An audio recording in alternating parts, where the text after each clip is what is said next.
Hey guys, Robert here. It's about 11 o'clock. I would normally be, you know, either sleeping or close to sleeping, but we've got a frost warning tonight. It's going to get down to about 2 below. I wouldn't normally think too much about that. We just kind of leave the garden and, it is what it is. But the next 2 weeks, the temperatures are going to be going right back up. So it's kind of hard to, now that the garden is producing so much, just buckets every day, it's, kind of hard to see that end so abruptly after such a short season. So I'm going to try to save the garden here. Usually the frost, when it hits around 5, 6, 7 a.m., right as the sun is about to rise. It's at its coolest. I'm just gonna, setting some fires around the garden. I don't know if that'll do anything. The plan is I'm gonna be watering, and so a friend of mine, he grows carrots and onions, hundreds of acres. And so the earlier he can start his onions, the better. And so he'll put his onions sometimes in early April if the field's dry enough. He'll just get them in. And whenever there's a frost warning, sometimes it'll get 5, 6, 7 below. He just irrigates. He puts the pumps on and he'll irrigate all night, 40, 50 acre fields. And those little onion starts will be completely covered in ice. But sure enough, the ice melts and the plant is completely undamaged from the cold and the frost. So I'm going to try the same here with the dahlias. If I can, right at that period of time, 4, 5, 6 a.m. when the temperature gets down below zero, if I get the water on it, hopefully I'll be able to keep the flowers warm enough until the sun comes up and the temperature begins to rise. My wife picked some buckets, thinking, even if we do lose the garden, I can make some bouquets for some clients. Now, I'm quite happy with my chicken coop. Chickens are in there, and got it on a solar gate.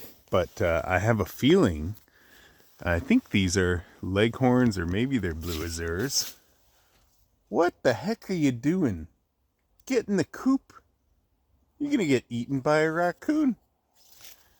Here's another one. What are you doing?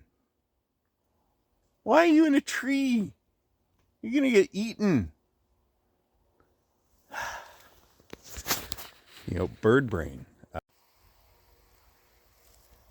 It is not quite a full moon.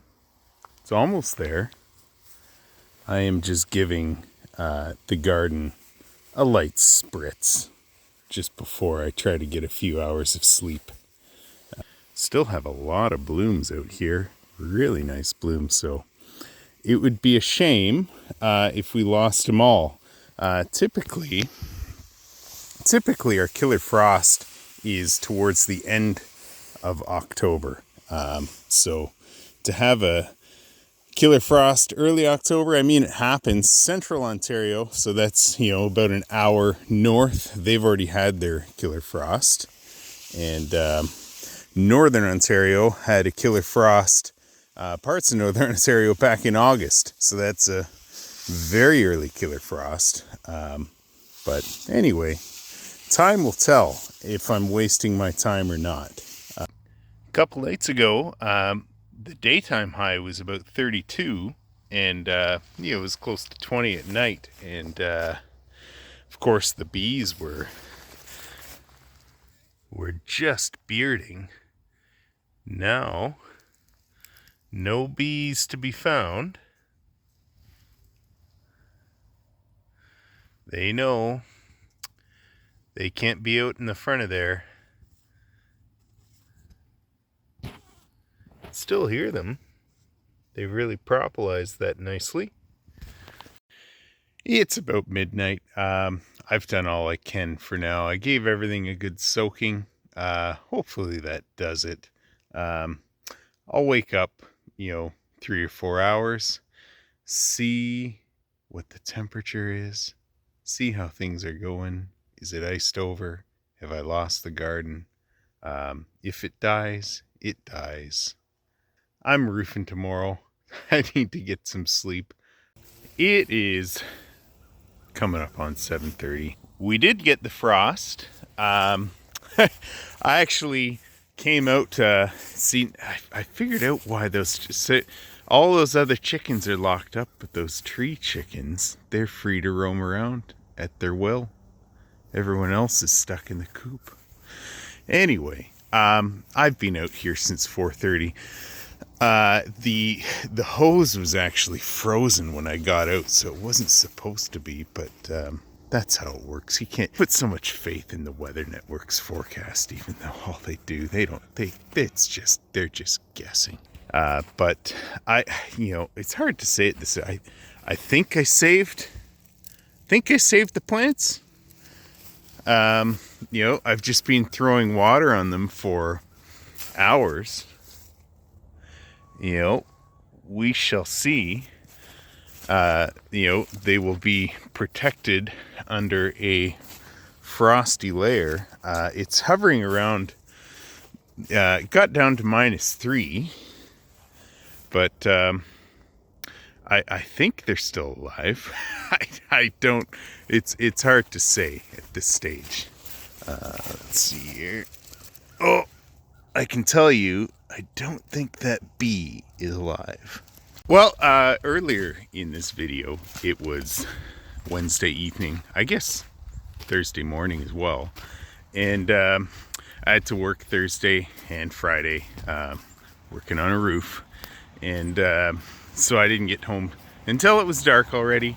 But I thought I would give a little picture of the garden. I do not have a fancy drone like so many people. I've got a step ladder, so I'm gonna get up on a step ladder.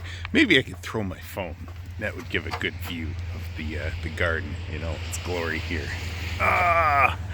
So check this. Turns out I failed. That is one dead garden. Now look at the picture Wednesday. Quite the contrast, eh? So when I came out at 4 a.m., just after 4, the hose was already slightly frozen. So I think the temperature was likely 1 or 2 below, a couple hours before I came out. So I was just watering dead plants at that point. I think when you're trying to grow anything, when you're trying to start any business, anything that requires a lot of work, there's a fine line between pessimism and optimism. And this growing season was a lot harder than previous growing seasons. I mean, you can put a lot of work in, anything in agriculture, and that can lead to nothing, right?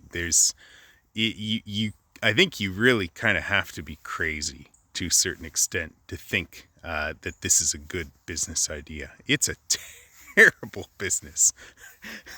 There are good businesses, flowers, anything growing where you're so dependent on so many factors that are out of your control. It's bad business. You have to enjoy what you do, and the decisions we make aren't necessarily for what is good business or bad business, but we're able to do what we enjoy. Both my wife and I really enjoy the garden and enjoy spending time in the garden and growing beautiful flowers. So we're going to keep it up despite it being kind of a down year. Now that is a sad looking dahlia. It would have been nice. I was really hoping we could get through Thanksgiving. The number of people who've reached out to both my wife and I wanting flowers for Canadian Thanksgiving has been astounding. And of course, my time would have been better spent rather than spraying dead flowers picking all we had left. I could have probably picked another dozen or more buckets. Gladiolus are a lot hardier than the dahlias. That is for sure. If you're looking for a hardy flower, plant the gladiolus. Anyway, that is all for now.